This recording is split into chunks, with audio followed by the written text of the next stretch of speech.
Morning, everyone. My name is Jen. I'm an alcoholic. Hi, Jen. I've been through the process with the help of a Big Book Step Study sponsor, meetings like these and people like you, and very patient and loving God who has an incredible sense of humor lately.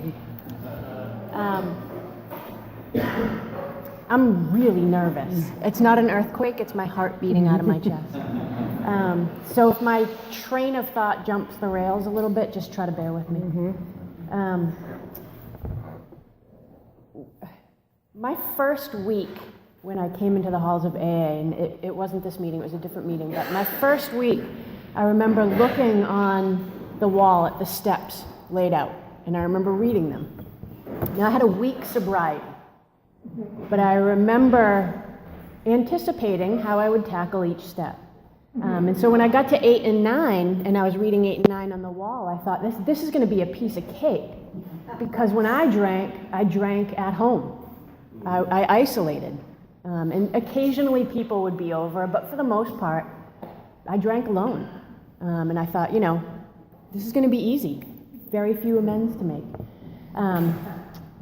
Thankfully, my sponsor is great, and she told me to slow down and just, I had just tackled step 1. I had stumbled into the halls and admitted I was an alcoholic and that my life was unmanageable. I didn't need to worry about steps 8 and 9, never mind step 2 and 3, right?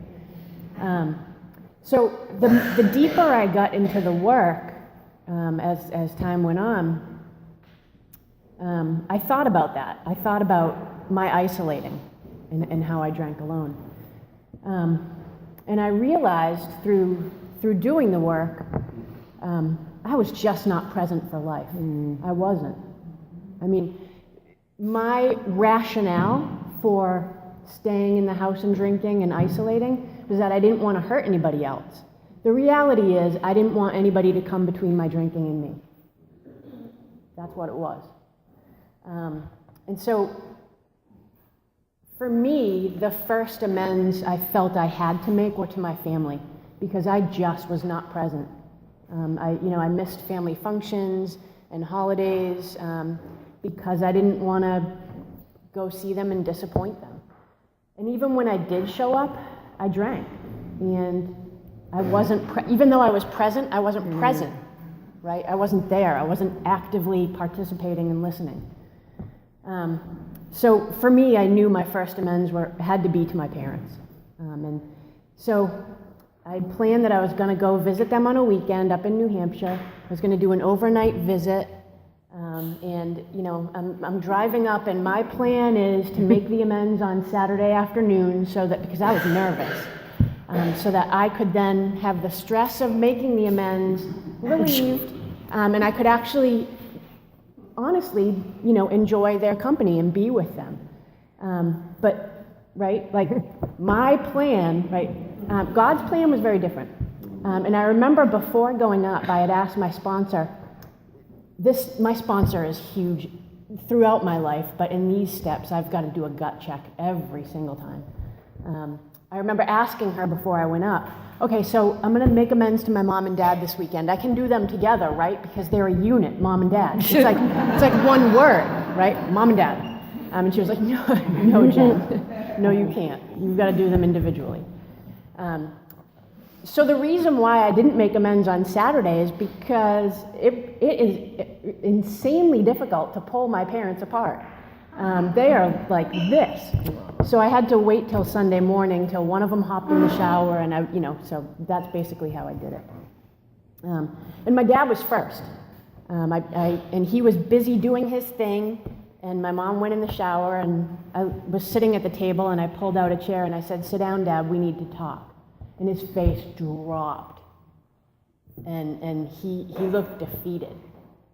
And so I'm already nervous. This was my very first amends, right?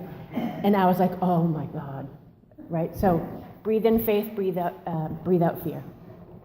So I basically made the amends. I said, look, Dad, I'm in AA, and I'm doing the steps, and I'm at the step where I need to look at my past, my part in all the wreckage that I've caused in my 28 years of drinking. And basically I laid out my amends to him. And he said, Jen, you don't need to say this. And I said, Dad, I do. I need, in my family, if there's something uncomfortable, we don't talk about it. Because if you talk about it, it becomes real, right? So it's much easier to just ignore it. So I said, Dad, I do need to say it because I need to face it and I need to own it and I need to sincerely apologize to you for it.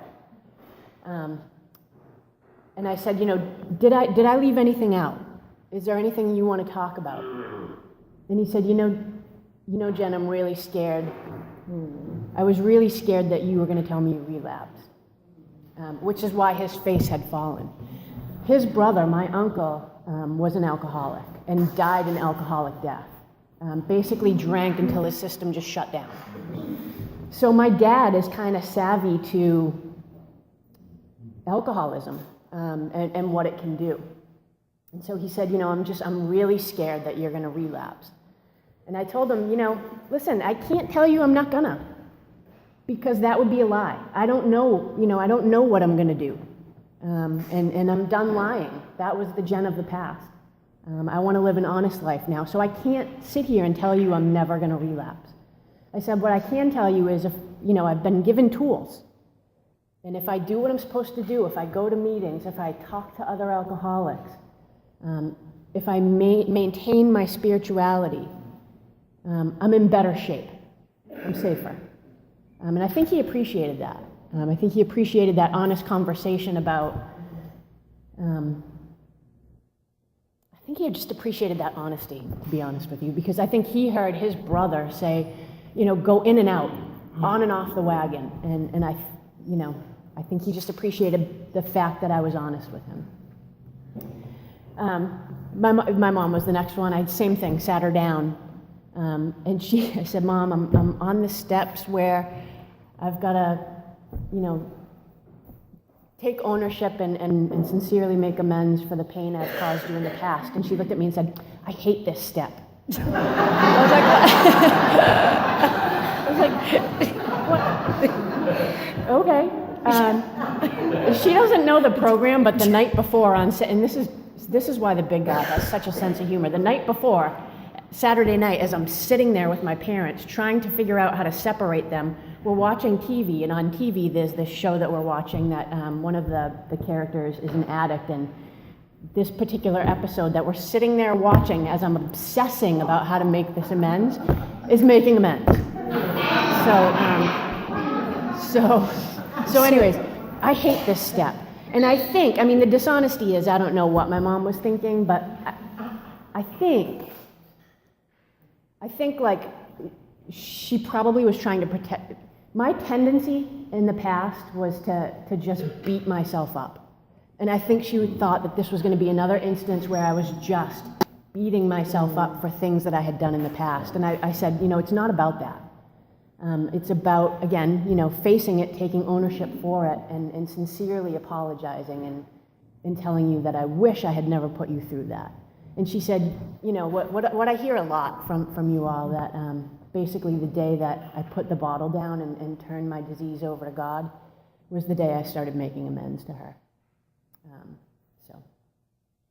So those were the easy ones. They were both very accepting. And it's funny, I came back to Worcester Sunday night and got an email from my mom and said, Dad said he hugged you after your amends. I don't remember, I was so nervous. And she said, I forgot to hug you, so I'm sending you a hug, which I thought was really sweet, because again, I was still too much in my head, and it's an ongoing issue with me. But the rest of my amends were a little bit more difficult to even figure out, but they came basically through step 4. I listed my resentments, and then in the turnarounds, I saw the extent of my part in my resentments. And I didn't have a lot of resentments. A lot of the time when I'm going through life, things are like water off a duck's back. Particularly when I was drinking, I just didn't care. Unless you stole my booze, and then I cared. But if you made my resentment list, man, you made it. And there was like a tome of resentments. So a lot of the other amends came from my turnarounds and seeing my part and just the destruction I had caused in my years and years and years of drinking. Um,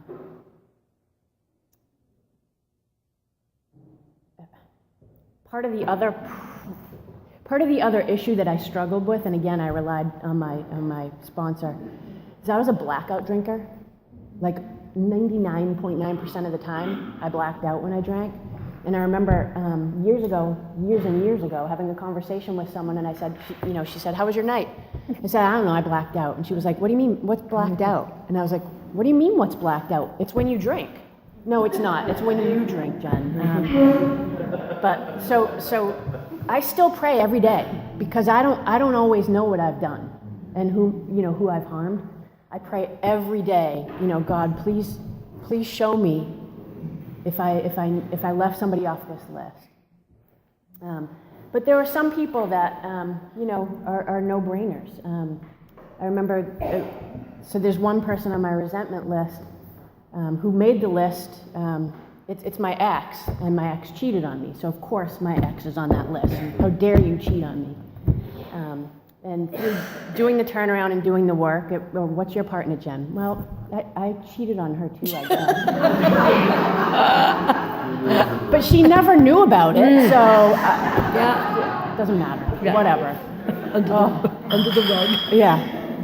So when I was, sitting here in my early sobriety and we were reading steps 8 and 9, I was like, we got to the part where if we are sure our wife does not know, should we tell her? Not always. If she knows in a general way we've been wild, should we tell her in detail? And I was like, ka-ching!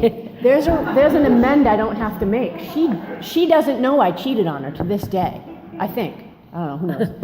I don't think she knows I cheated on her. So I was like, yes, I don't have to make that amends, because I'm not going to harm somebody else when making amends.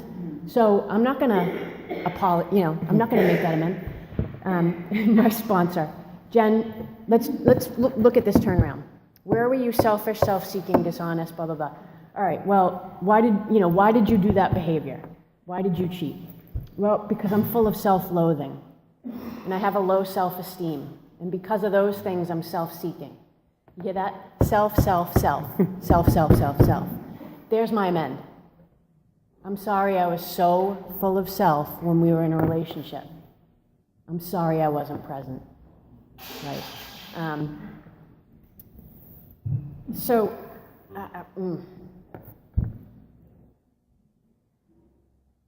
I've got to make these amends. I've got to. This is one of all the steps were scary to me, and some of them still are, but this is not an easy step for me. I'm not good when I talk. That's why I teach writing. That's why I write. That's why I like to write. When I talk, I don't always convey what I mean to say. So this is a tough one for me.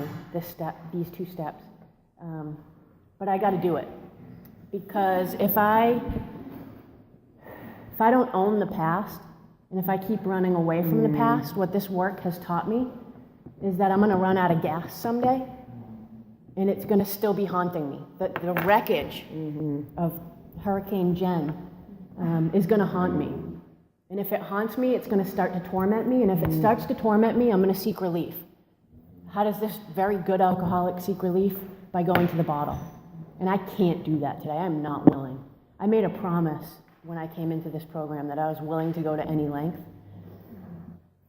It is much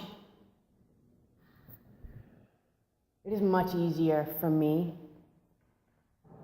to face life now, especially given the tools that I have, than it is to run away from it.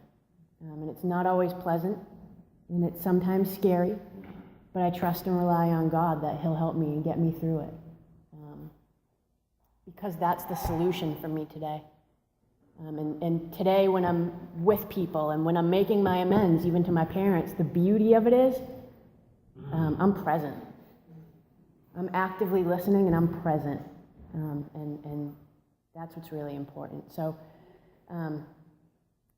wherever you are in the process, keep going, and I want to thank you all.